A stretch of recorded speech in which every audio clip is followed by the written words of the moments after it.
I don't know how many people are here of their own volition or they felt they had to come, but thank you for coming. Rosemary and I are going to share with you how we got to this, the completed work of art, which friends and family are all very happy that we're not talking about it anymore except in its completed stage. The title, Jamestown History of Narragansett Bay's Island Town, was negotiated. We didn't really like the title that they came up with, and they didn't like our title, they being the History Press, the publisher of the book. So anyway, we ended up with this title. And we weren't thrilled with the title, but we're thrilled with the cover. So the way this started, and I confirmed this, was that on April 3rd, 2009, the New York Times had a real estate article about Jamestown. And the author called me numerous times. I didn't think the article was ever really going to go in, but it did.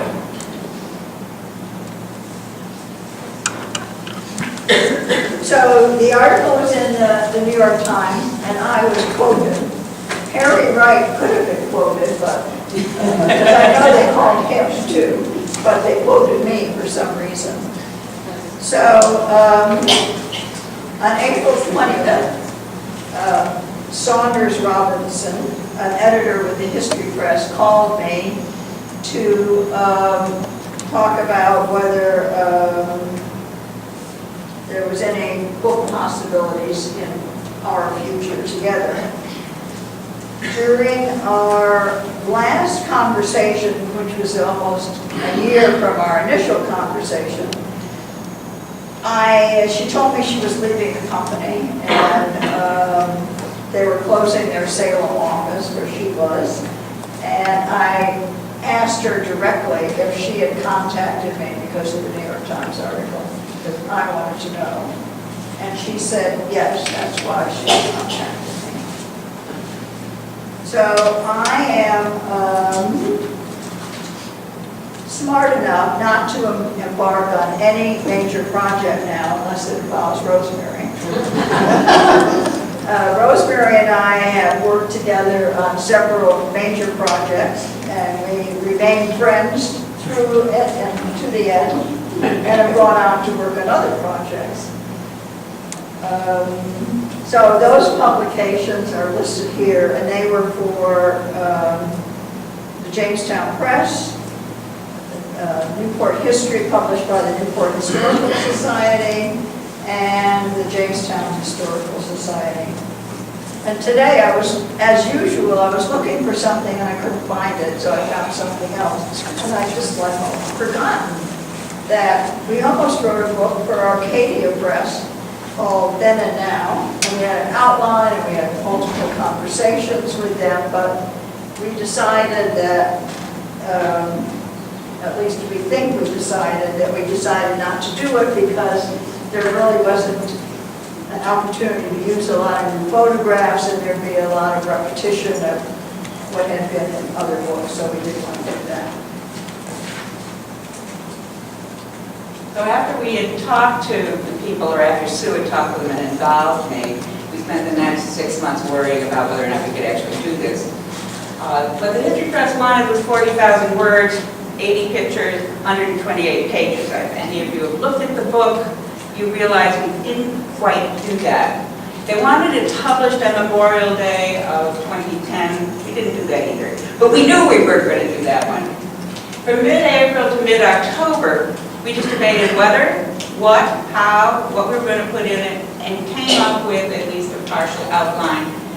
And then finally on October 18th, I was in Florida.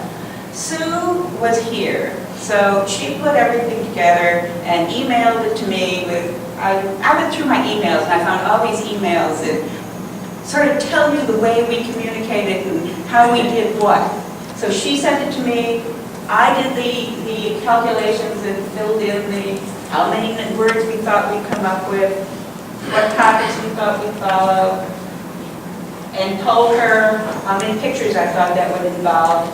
And then I did the other thing that I always do, which is say, and I think it's in the right format now, too. Because one of the things we go back and forth on is format, and I'm more likely to be doing something about format than she is.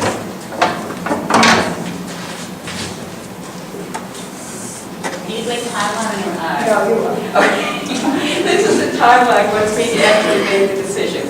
We signed the contract on December 23rd.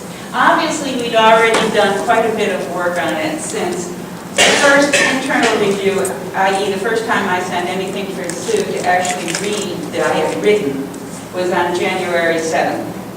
From January 7th until June 14th, lots and lots of people read different versions and gave us lots of input. Then the rest of it is just publication information. But that tells you how we worked and what our timeline was for getting things done. The sources? Yeah. A lot of standard sources were used. We had original documents which came from the Jamestown Historical Society, town records, state archives, and the like. We had personal memories from oral histories, interviews, and written reminiscences.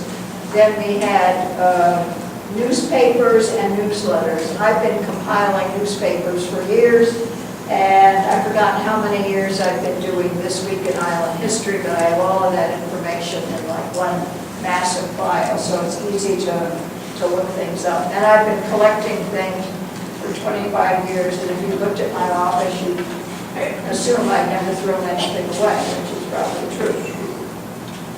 Then there were two very special sources that we're pleased that I think will have a use long after this book.